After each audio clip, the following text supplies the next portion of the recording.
Bonjour à tous. Aujourd'hui, nous allons voir comment utiliser un treuil mécanique sur un HJ61. À savoir que le treuil méca qui a été monté dessus, c'est un treuil méca de HDJ80 avec la prise de force d'un BJ73 et l'arbre de transmission d'un BJ73. Donc, en premier lieu, nous allons voir un petit peu vite fait on fait le tour du treuil par lui-même. Donc bon, un petit peu de neige, je suis désolé, on y verra quand même quelque chose. Donc, le treuil du HDJ80 par lui-même, l'arbre de transmission qui va ici,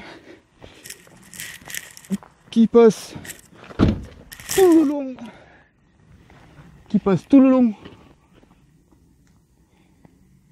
long, ici, jusqu'à la boîte de transfert qui est ici, et la prise de force qui est ici. Donc, comment fonctionne déjà pour commencer une prise de force? Alors, voilà comment se présente une prise de force. Celle qui est là-bas, donc, hop, elle est dans ce sens, montée comme ceci avec l'arbre de transmission, qui s'en va par là.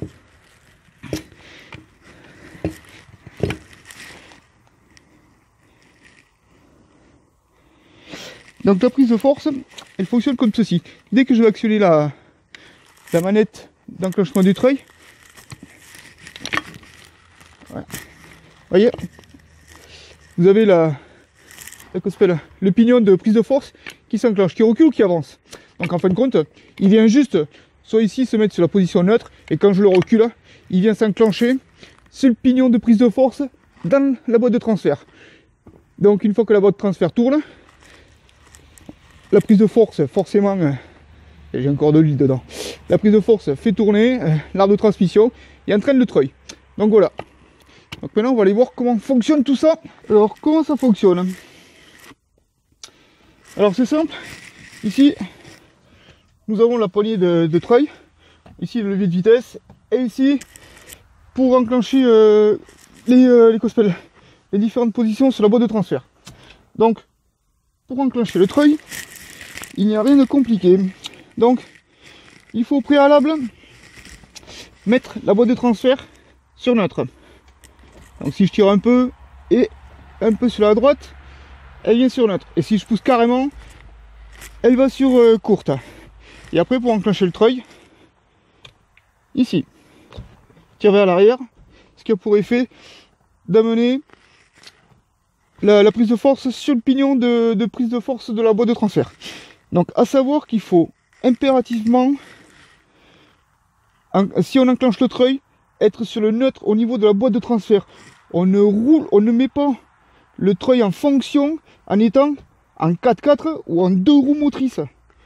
Le treuil est fait pour être en fonction quand tout est désaccouplé. Il n'y a que les arbres de transmission qui tournent, les roues ne sont pas accouplées à la boîte de transfert, aux arbres de transmission de la boîte de transfert pour éviter de bousiller la boîte de transfert. Donc, là ce qu'on va faire, c'est que je vais vous montrer en réel ce que ça donne. Le treuil, pour le faire fonctionner, il faut être en position neutre sur la boîte de transfert et les vitesses de la boîte à vitesse serviront à faire tourner le treuil. C'est-à-dire que quand vous avez la 1, 2, 3 et 4 permettent d'enrouler le treuil.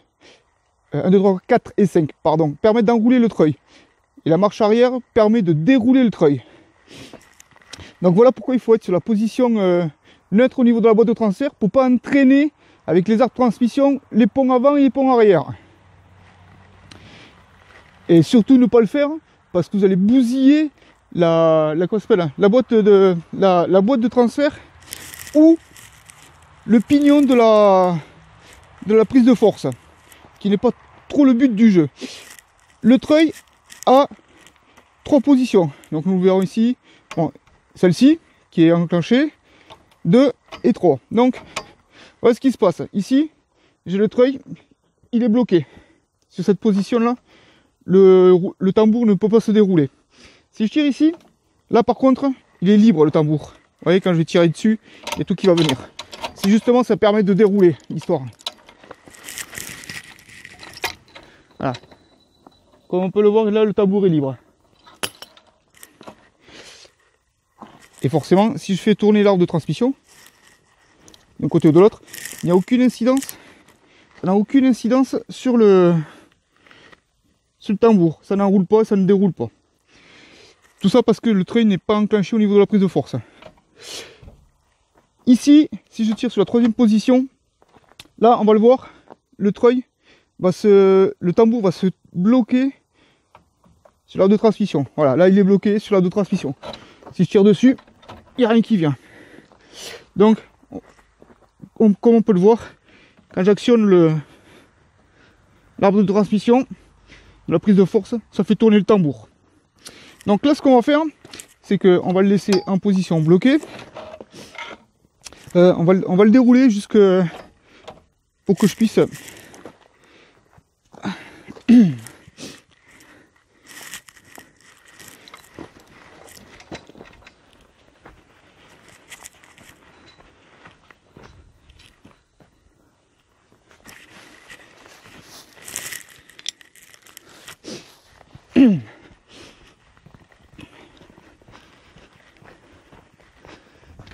hop là. Donc bon, comme on peut le voir, je vous montre vite fait. Alors, les modes de sécurité un petit peu à prendre avec les treuils. Alors surtout, déjà, on ne commence pas à maniper un moteur tournant ou autre chose, ou quelqu'un au volant qui te chapeaute.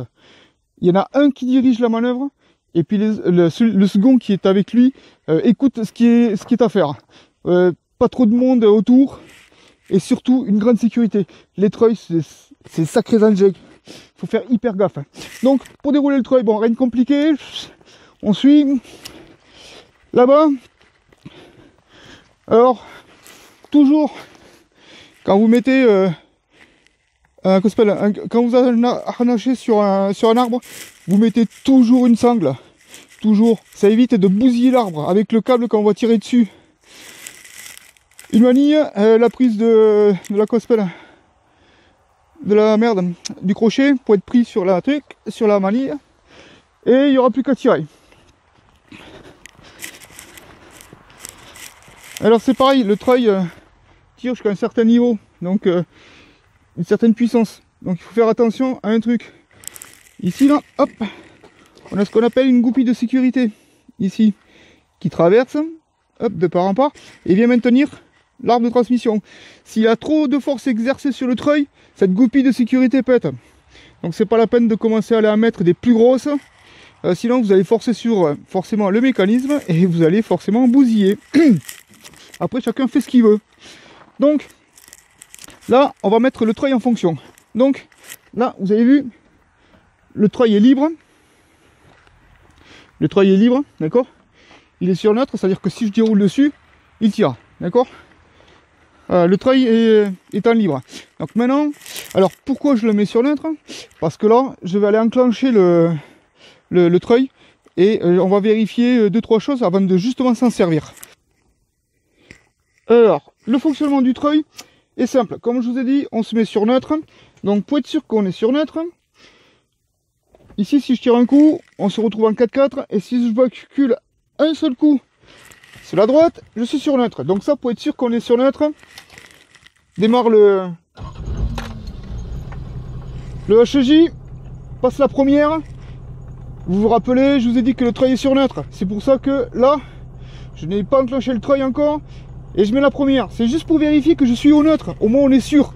Donc quand je relâche l'embrayage, si le 4x4 n'avance pas, on est bien au neutre. Donc ça veut dire que là, on va pouvoir commencer à se servir du treuil. Donc, pour se servir du treuil, on enclenche ici en marche. On appuie sur le petit bouton et on tire vers l'arrière. Et on se retrouve en position du pignon de la prise de force qui vient s'enclencher sur le pignon de la prise de force au niveau de la boîte de transfert.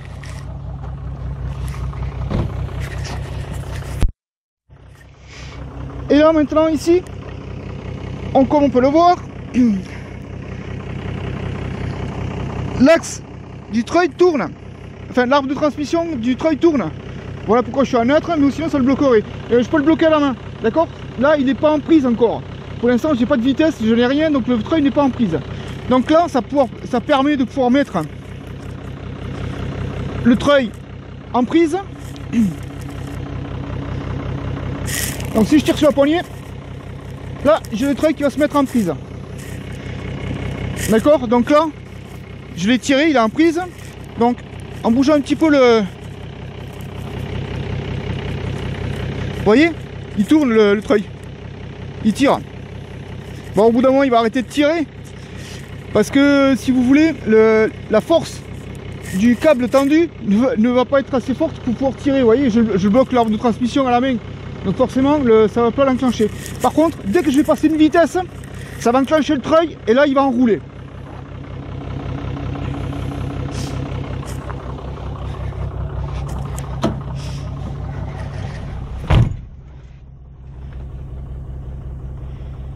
Donc, hop, on revient un peu plus haut pour voir ce qui se passe en hauteur. Donc là, comme je vous l'avais vu, le treuil est enclenché. Je n'ai plus qu'à passer la première, désembrayer. Bien sûr, il faut retirer le frein à main. J'ai plus que la première à passer, lâcher l'accélérateur et le câble va s'enrouler. Si j'accélère un peu, le câble va s'enrouler de plus en plus vite.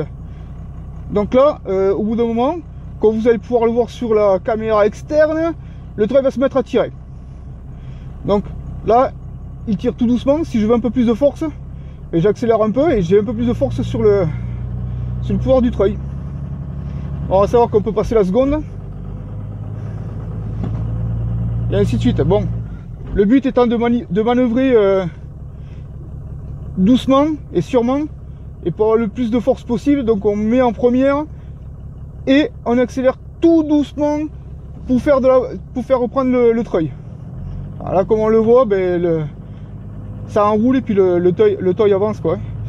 Donc c'est pas la peine d'accélérer comme des malheureux, à monter à 4000 tours.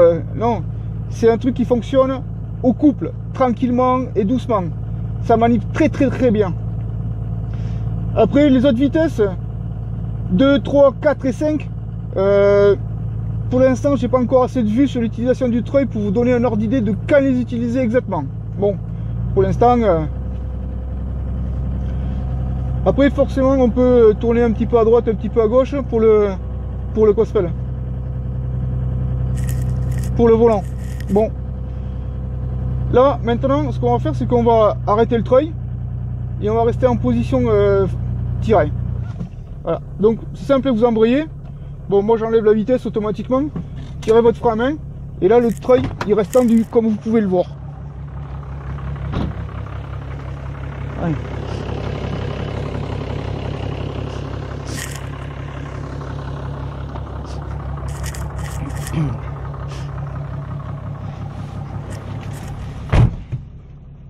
Donc si je veux par exemple dérouler, je passe la marche arrière, j'enlève le frein à main et là on va pouvoir le voir. Bon, ça déroule, mais le Cospel, le treuil recule pas parce que je suis pas en pente.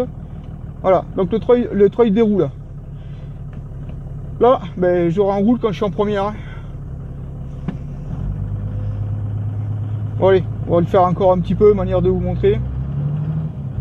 Bon, là pour vous donner un ordre d'idée, je suis à... Hop là, au moins on va voir. Voilà. D'accord.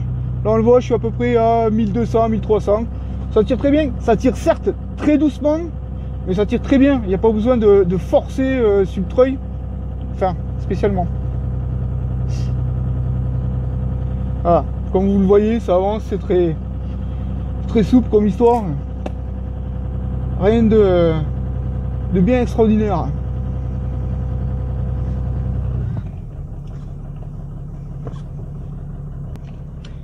On va passer un petit peu à maintenant comment on retourne en position normale.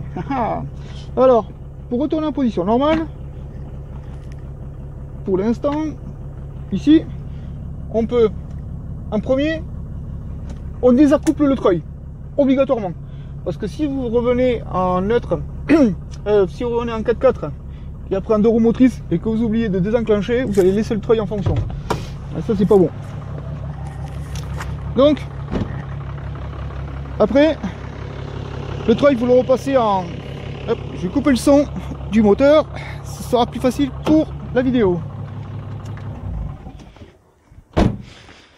Après, une fois dehors que vous avez fini de remorquer, vous repassez hop, sur le milieu, vous avez vu, le treuil se déroule automatiquement et vous pouvez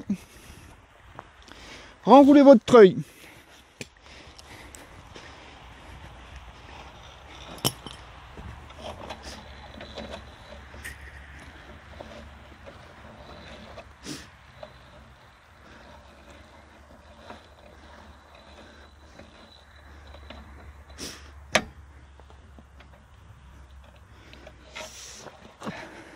Alors, ce qu'on va faire maintenant, c'est qu'on va renrouler le câble. Donc pour enrouler le câble, c'est tout simple.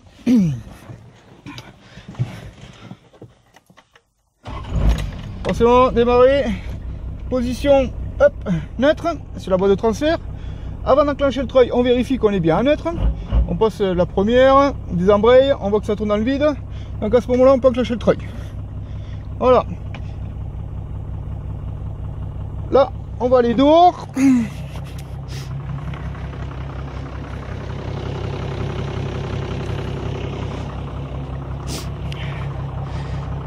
Là, on va dehors et on met le treuil débrayé, d'accord?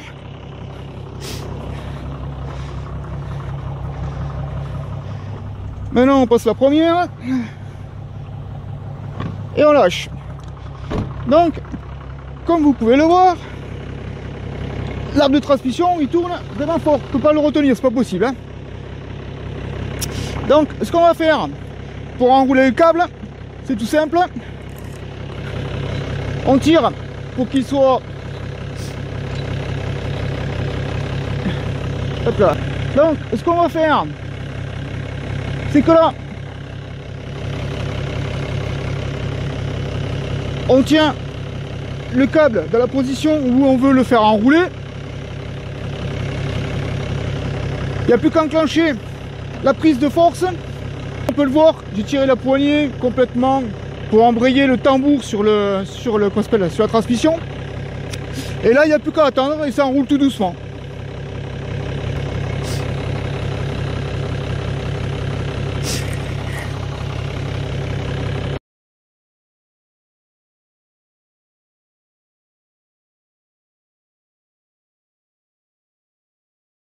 Et là, quand vous arrivez à la fin, vous laissez enrouler un maximum. Et au dernier moment, vous le basculez sur neutre.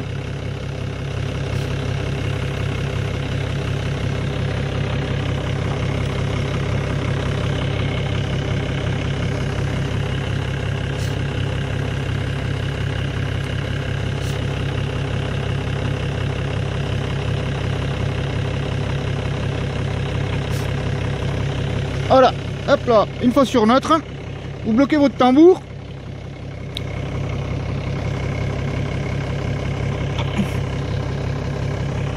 Et vous allez désaccoupler et enlever la vitesse de votre treuil.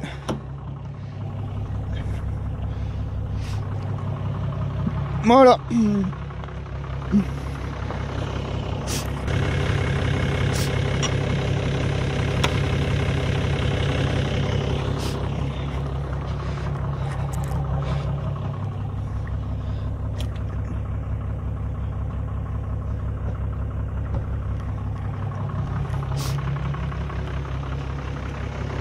Donc il n'y a plus qu'à le passer en position bloquée, c'est-à-dire qu'il ne se désenroule pas lui. Quand on tire dessus, il ne se désenroule plus, tout simplement.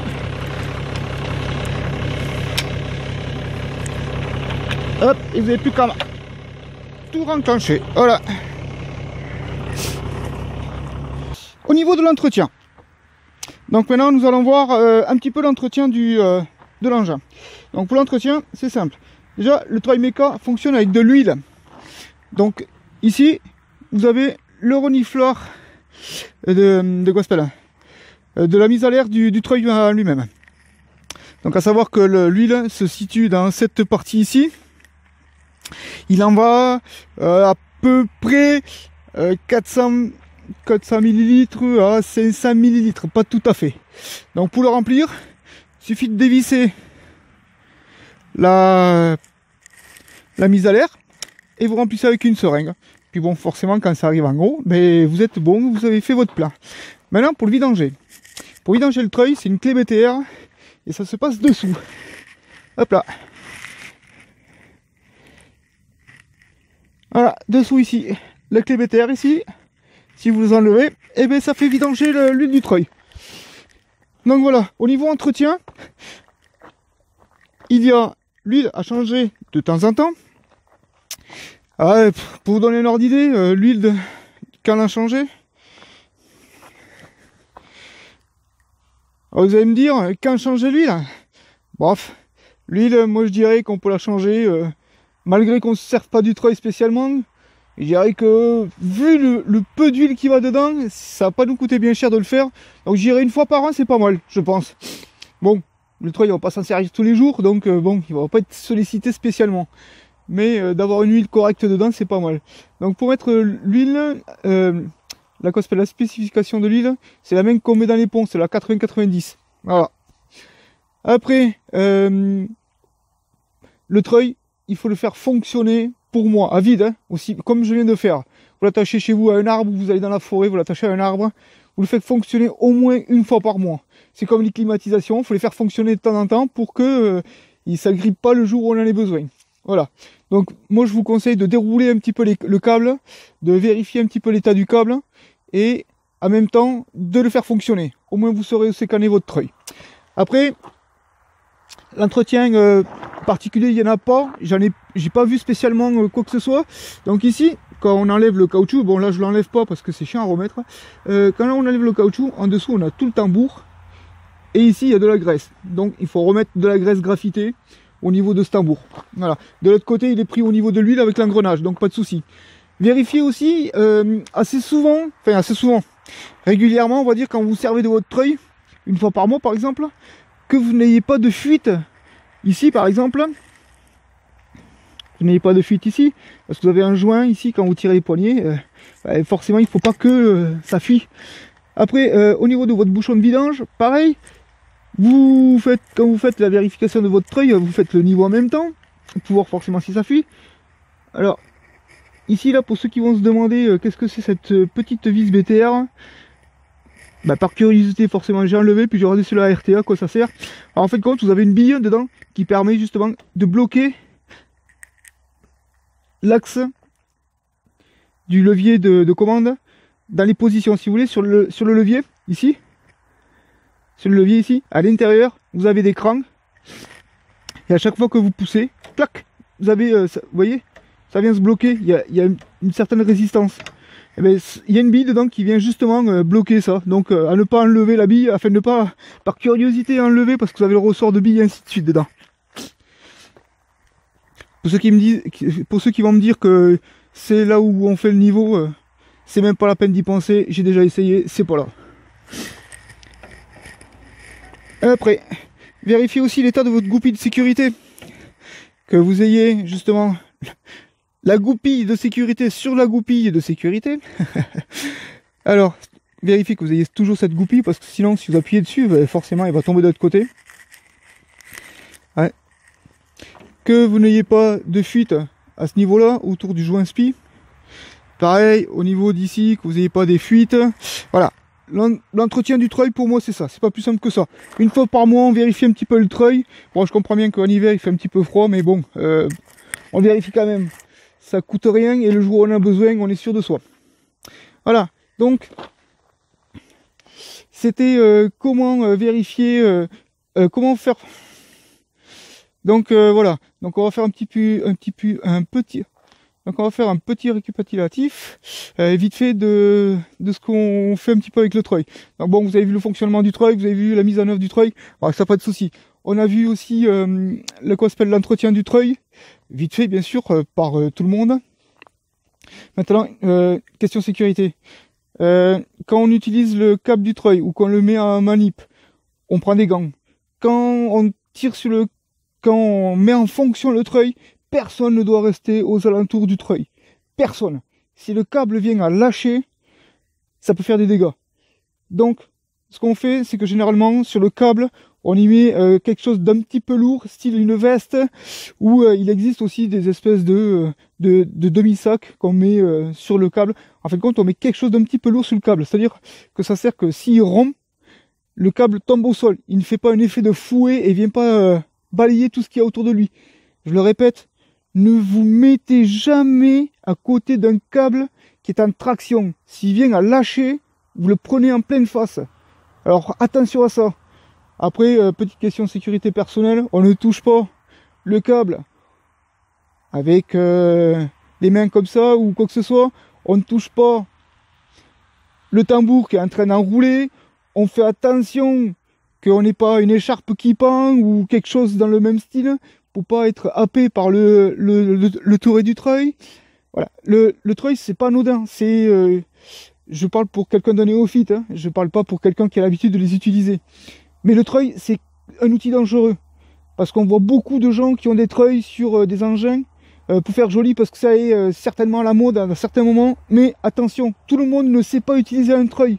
C'est pas parce qu'on a un treuil qu'on sait l'utiliser. Alors attention, bon là je vous ai montré juste le treuil avec la mise en fonction sur un petit arbre vite fait, en ligne droite, il n'y a rien d'extraordinaire. Si vous voulez, un jour je pourrais faire une vidéo, vous montrer le treuil en fonction, en situation plus ou moins réelle, et dans diverses situations, et ce qu'il faut faire.